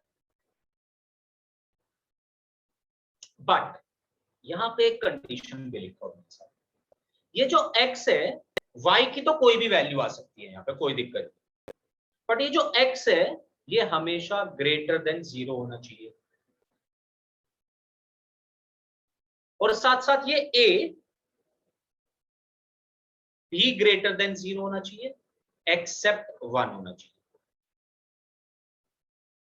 ये इनिशियल कंडीशन है लॉगरिथम की। क्या आपका इनपुट हमेशा पॉजिटिव होना चाहिए, आपका बेस हमेशा पॉजिटिव होना चाहिए एक्सेप्ट 1। अब इन सब चीजों के रीजंस भी जान लो मेरे साथ साथ। x को क्यों ग्रेटर देन 0 रख रहे हैं? x को इसलिए ग्रेटर देन 0 रख रहे हैं क्योंकि आप x इक्वल्स टू a की पावर y बना रहे हो। यहाँ पे a की पावर y कभी नेगेटिव नहीं बन सकता, कोई भी एक्सपोनेंशियल फंक्शन नेगेटिव आंसर नहीं दे सकता। आप 2 की कोई भी पावर बता दो मुझे जो नेगेटिव बन जाए, कोई भी, पॉजिटिव हो नेगेटिव हो, कोई पावर ले लो 2 की जो आप लेना चाहते हो और बताओ मुझे कब ये नेगेटिव होगा। 2 की पावर 0 लूंगा 1 बनेगा, 2 की पावर 1 लूंगा 2 बनेगा, 2 की पावर 2 लूंगा 4 बनेगा। यानी कि अगर पॉजिटिव पावर्स लेता जा रहा हूं तो नंबर बड़ा ही होता जा रहा है। अब नेगेटिव पावर्स पे आ जाते हैं। 2 की पावर अगर नेगेटिव लूंगा कोई भी, -1 ले लेता हूं तो 1/2 बनेगा। नेगेटिव तो नहीं बना, अभी भी पॉजिटिव ही बन रहा है, छोटा बन रहा है पर नेगेटिव नहीं बना, पॉजिटिव ही आंसर। 2 की पावर -3 ले लेता हूं तो 1/2 की पावर 3 बना। भाई 2 की पावर -3 का मतलब है नीचे आ जाएगी बस वही चीज डिनोमिनेटर में, तो 1/8 बन जाएगा 2 की पावर -3। नेगेटिव तो नहीं बना, पॉजिटिव ही है अभी। और कोई ले लो, 2 की पावर -∞ ना 0 बनता है। तो अगर x को मैं इतना छोटा रखूं 2 की पावर में माइनस इंफिनिटी लूं तब जाके जीरो बनेगा। तो वो भी जीरो नहीं होगा, बनी- टेंडिंग टू जीरो होगा। टेंडिंग टू जीरो होगा क्योंकि x की वैल्यू कभी माइनस इंफिनिटी भी तो नहीं हो सकती। तो कभी भी ये चीज पॉजिटिव नहीं बन सकती, सॉरी नेगेटिव नहीं बन सकती, इसीलिए बोला गया है x हमेशा ग्रेटर देन जीरो होना चाहिए। a ग्रेटर देन जीरो क्यों होना चाहिए? a ग्रेटर देन जीरो का रीजन कुछ और है, क्योंकि इसका आंसर फिर कॉम्प्लेक्स नंबर आ जाएगा। ऐसा भी हो सकता है, अगर मैं a को -1 रख दूं और y को हाफ रख दूं, ध्यान तो जरा, अगर a को मैं -1 रख दूं, y को मैं हाफ रख दूं, तो आंसर कॉम्प्लेक्स नंबर आ जाएगा। हम तो यार रियल चीजें पढ़ते हैं, कॉम्प्लेक्स नंबर का काम सिर्फ एक ही चैप्टर में है, बस कॉम्प्लेक्स नंबर। उसके अलावा कॉम्प्लेक्स नंबर आपको कहीं देखने को नहीं मिलेगा। सिर्फ आंसर हमेशा रियल नंबर में ही आना चाहिए, ये कंडीशन होती है इनफैक्ट। ऐसे फंक्शंस को हम रियल फंक्शंस बोलते हैं, और हमारे सिलेबस में सिर्फ रियल फंक्शन ही है। तो a की वैल्यू नेगेटिव इसलिए नहीं रख सकता क्योंकि बहुत सारी a की वैल्यूज पे फिर ये प्रॉब्लम हो जाएगी कि आंसर कॉम्प्लेक्स नंबर आ जाएगा। तो a ग्रेटर देन जीरो होना चाहिए। 1 क्यों नहीं होना चाहिए? ये तो बहुत सिंपल है, लॉजिकली है, मतलब 1 होगा तो कोई पॉइंट ही नहीं है, इसको क्यों लिख रहे हो फिर? 1 की कोई भी पावर लोगे 1 ही 1 आता रहेगा आंसर। तो इसलिए कि उसका कोई पॉइंट नहीं है लेने का, उसका कोई लॉजिक नहीं है लेने का, उसे हटा दिया गया। तो x की वैल्यू ग्रेटर देन जीरो होनी चाहिए। मैं तो ऐसे बोलना चाहूंगा इस बात को, इनपुट हमेशा लॉग का पॉजिटिव होना चाहिए, बेस हमेशा पॉजिटिव होना चाहिए, और बेस की वैल्यू 1 मत रखो।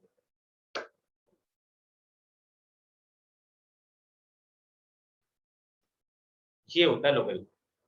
तो लोगरिथम आंसर क्या देता है? अगर आपसे कभी कोई पूछे लोगरिथम क्या आंसर देगा, क्या बताओगे? Exponential power. पावर्स आंसर देगा। बेस की कौन सी पावर इनपुट बन रही है ये आंसर देगा लोग। ये तो हुई लॉग की बेसिक अंडरस्टैंडिंग। लॉग सर एक डाउट है बिल्कुल पूछो, आज डाउट ही पूछ लो, अब बस ओवर। सर, इसके आगे लोग मतलब हम लिखा डिस्कस है a ग्रेटर देन 0 -1, तो सर हम डायरेक्ट a ग्रेटर देन 1 क्यों नहीं लिख सकते? 0.5 हो सकता है, क्योंकि 0.2 हो सकता है, 0.3 हो सकता है। अच्छा सर ठीक है। a की वैल्यू 0 से 1 के बीच में कुछ भी हो सकती है, 0 नहीं होगी ना 1 होगी।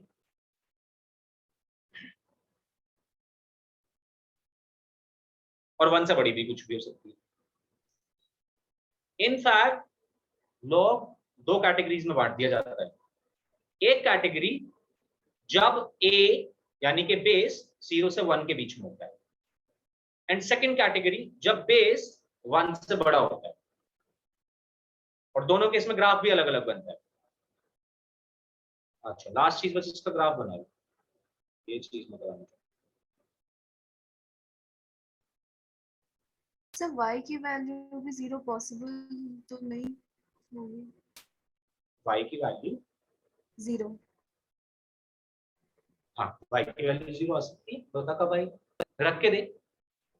अगर y को 0 रखेगी, सोच सोच x क्या आएगा? अच्छा चल ऐसे सोच, सर अगर x 1 1 आ जाएगा। तो अगर x 1 होगा तो इररेस्पेक्टिव ऑफ बेस y 0 ही आता रहेगा। ये प्रॉपर्टी भी है, नेक्स्ट क्लास में हम प्रॉपर्टीज देखेंगे। वैसे मेरे पास लिखी नहीं है सारी प्रॉपर्टीज, कोई दिक्कत वाली बात नहीं है, तो मैं अभी आपको डायरेक्टली भी दिखा सकता हूँ, बट आज के लिए कुछ नहीं। और इसका आंसर log 10⁻³ का आंसर मैंने x लिख के छोड़ दिया है। मतलब मैं ये बताना चाहता हूँ आपसे कि इसका आंसर नहीं पता हमें, बट हमें ये जरूर पता है। अच्छा ये देख लो कि x की वैल्यू 2 से तो बड़ी होगी, क्योंकि 3 स्क्वायर 9 होता है। हम 3 की कौन सी पावर 10 होती है ये देखना चाहते हैं। अगर पावर 2 होती तो आंसर 9 हो जाता। तो आंसर अगर log 10⁻³ दे रहे हैं तो 3 की पावर 2 से तो बड़ी होनी चाहिए कुछ ना कुछ, और 3 से छोटी होनी चाहिए कुछ ना कुछ। एग्जैक्ट आंसर क्या है लॉग टेबल बताएगा। क्या आप मेरी बात को समझे? नहीं, आंसर तो इसका जो भी होगा एग्जैक्ट वो लॉग टेबल ही बताएगा। यार ये ऐसे नहीं है सर ये इस तरह से सर लॉग टेबल बहुत बड़ा हो जाएगा सर, क्योंकि अगर हम हाँ फिर लॉग टेबल बहुत बड़ा होता है, पर हमें नहीं मतलब। सर अगर हम 10 मैं की कभी नहीं जगह कहूंगा 11 आपसे ले ले तो फिर से अलग मैथ्स हो में जाएगा। लेके, हाँ बिल्कुल दिव्यांशु, बिल्कुल करेक्ट बोल रहे थे, पर हम तेरे से कभी नहीं कहेंगे कि तू वैल्यू निकाल। कभी नीडेड नहीं है, मैथ्स में तो नीडेड नहीं है यार। एटलीस्ट जितनी वैल्यूज तू ऐसे निकाल सकता है सीधा सीधा पावर देखते हुए, वो नीडेड है। जब ए होगा ग्रेटर देन, लॉग का ग्राफ भी बनता है भैया। आप x को कुछ कुछ रखते जाओगे, y कुछ कुछ मिलता जाएगा। जैसे आप x को 1 रखोगे, y की वैल्यू 0 मिल जाएगी आपको। ये log x का ग्राफ है, पर ये तब ग्राफ है log x का जब a ग्रेटर देन 1 है।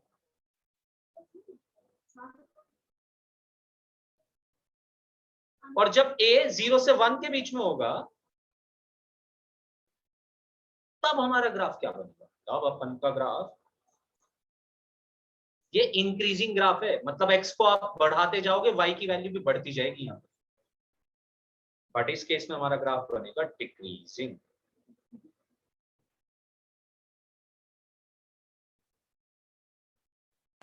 आप सर? x को कुछ भी रखेंगे। नहीं बोलो सर x और a नेगेटिव क्यों नहीं हो सकते? अच्छा, ये हमने अभी एक्सप्लेन किया था उन्हें कि x और a नेगेटिव क्यों नहीं हो सकते। ये देख, ये इसलिए नेगेटिव नहीं हो सकते, a की वैल्यू 0 से 1 के बीच में सेकंड केस में, और फर्स्ट केस में a की वैल्यू ग्रेटर देन 1। तो अगर बेस हमारा 1 से बड़ा है तो ग्राफ कुछ ऐसे बनेगा, और अगर बेस 1 से छोटा है तो ग्राफ कुछ ऐसे बनेगा, decreasing graph. This is increasing, this is decreasing. तो उन्हीं सबसे पहली बात पे चलो, जो हमने सबसे पहली चीज लिखी है, लॉग की y log x to the base a लिखा था, ये है इनपुट, और ये है बच्चे बेस। यहां से जरा यहां पे आ, मैंने यहां पे बोला था x a की पावर y लिख सकते हैं, ठीक बात है। अब एक बात समझ कि a की पावर y का आंसर कभी भी नेगेटिव नहीं आ सकता, मैं ये बता रहा हूं। मतलब अगर हम 2 की कोई भी पावर ले, a की कोई भी वैल्यू ले ले, a कोई ना कोई कांस्टेंट है, बता क्या लेना चाहेगा? जो तू कहेगा वही लेते हैं। सर अगर -3 ले ली तो? हाँ, a को माइनस नहीं ले सकते, सॉरी, a को माइनस क्यों नहीं ले सकते? ये पहली एक्सप्लेनेशन तो यही सुन लो, a को माइनस क्यों नहीं ले सकते। मान ले a को तुमने -1 ले लिया या -3 ले लिया और y हाफ हो गया, तो कॉम्प्लेक्स नंबर आंसर आ जाएगा उम्मीद। नेगेटिव नंबर की power root, yes sir. Right? Complex number तो आंसर आ नहीं सकता। Yes sir. अच्छा सॉरी, कॉम्प्लेक्स नंबर आंसर नहीं आ सकता, हमारे सिलेबस में नहीं है कॉम्प्लेक्स नंबर। ऐसे ऐसी चीजें हमारे सिलेबस में नहीं है जिनका आंसर कॉम्प्लेक्स नंबर आ जाए। सिर्फ एक चैप्टर कॉम्प्लेक्स नंबर ही है, अदरवाइज इस चीज को हम अभी हमने फंक्शन नहीं पढ़ा है। सेट्स के बाद हम सीधा इधर आ गए थे फंक्शंस में। अगर आपने स्कूल में फंक्शन पढ़ा हो तो आपको पता होगा ये बात कि हमारे सिलेबस में रियल फंक्शन है, एक कॉम्प्लेक्स फंक्शन भी होता है। रियल फंक्शन ऐसे फंक्शन होते हैं जिसमें आंसर हमारा रियल नंबर आता है, और कॉम्प्लेक्स फंक्शन ऐसे फंक्शन होते हैं जिसमें आंसर हमारा कॉम्प्लेक्स नंबर भी आ जाए। हमारे सिलेबस में कॉम्प्लेक्स फंक्शन नहीं है, तो हमारे आंसर्स कभी भी कॉम्प्लेक्स नंबर नहीं आ सकते, ये बात हमेशा याद रखो। तो ए को नेगेटिव क्यों नहीं ले रहे? इसलिए नहीं ले रहे क्योंकि कुछ ए पे ऐसा भी हो जाएगा कि आंसर कॉम्प्लेक्स नंबर आ जाएगा, और अगर आंसर कॉम्प्लेक्स नंबर आ जाएगा तो ये वैलिड नहीं होगा हमारे केस में। तो ए को नेगेटिव नहीं रख सकते। सर तो ये सिर्फ हमारे लिए है ना कंडीशन इस साल के लिए कि वो ग्रेटर देन 0? इस साल के लिए नहीं, 11 12 तक के। हाँ मतलब सर आगे जब पढ़ोगे सिलेबस के लिए, हाँ, जब आप अंडर ग्रेजुएट का सिलेबस पढ़ोगे तब आप कॉम्प्लेक्स एनालिसिस भी पढ़ोगे। तब आप ये बात मुझसे पूछ लेना वापस आके, अगर टीचर ना बताएं तो। वो नहीं बताएंगे कॉलेज में, मैं बताऊंगा बेटा, ठीक है? जब कॉम्प्लेक्स एनालिसिस पढ़ोगे तब पूछना ये बात। अभी तो रियल एनालिसिस है हमारा, तो रियल चीजें ही पढ़ रहे हैं, रियल फंक्शंस पढ़ रहे हैं। तो ए क्यों नेगेटिव नहीं हो सकता, उन्हीं भी ये बात समझ आई? Yes sir. ठीक सर है, एक और अब ये बात चीज समझ, हाँ पूछ ले। Sir real numbers complex number के सबसेट होते हैं या फिर कॉम्प्लेक्स नंबर रियल नंबर के सबसेट होते हैं? रियल नंबर्स कॉम्प्लेक्स नंबर का सबसेट। अभी हम छोटा सा हिस्सा पढ़ रहे हैं रियल फंक्शंस, फिर बहुत बड़ा हिस्सा बन जाएगा तो कॉम्प्लेक्स फंक्शन। सर y की वैल्यू पे भी कोई कंस्ट्रेंट है? मतलब y पे कोई कंस्ट्रेंट, यही प्रॉब्लम है, y पे कोई कांस्टेंट नहीं है, इसीलिए x और a पे कांस्टेंट है। कांस्टेंट जो लग रहा है a और x पे, वो इसी वजह से लग रहा है क्योंकि y पे कोई कांस्टेंट नहीं। सर y कोई भी वैल्यू ले सकता है किसी भी तरीके से? नहीं, सर पावर कॉम्प्लेक्स हो ही नहीं सकती कभी भी? हो सकती है, ले सकते हैं, पर हमारे सिलेबस में नहीं है। हो सकती है, इसमें कोई दिक्कत नहीं। पावर कॉम्प्लेक्स तो तू करके आया है आइलर्स फंक्शन में,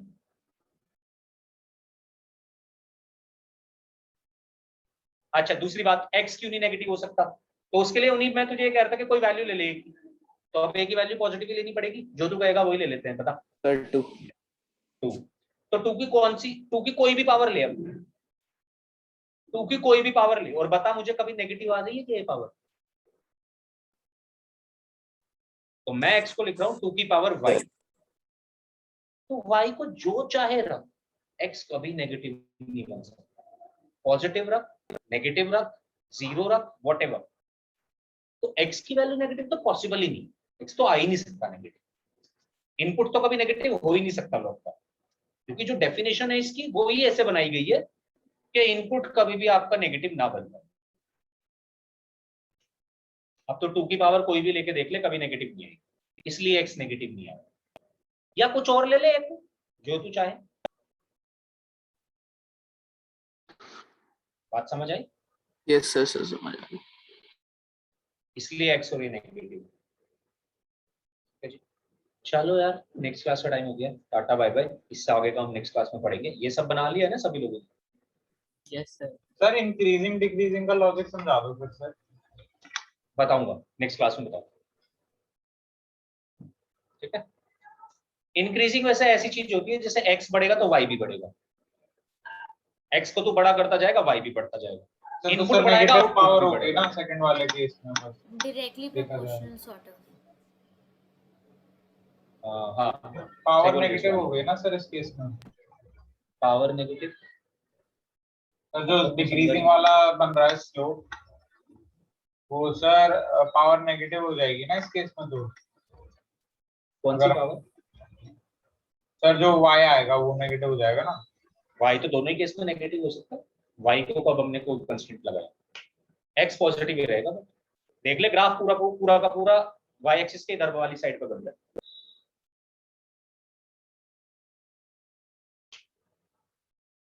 y तो नेगेटिव पॉजिटिव हो ही सकता है ऋषि, y पे थोड़ी कंस्ट्रेंट है कोई भी। x नहीं हो सकता, x हमेशा पॉजिटिव ही रहेगा। और डिक्रीजिंग इंक्रीजिंग का मतलब नेगेटिव पॉजिटिव से नहीं है बच्चे। हाँ,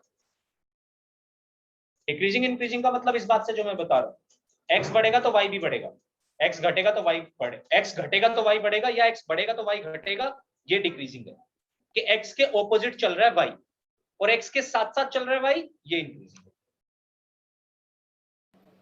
thank you sir. Okay bye bye tata. Roshni Thank- पढ़ाई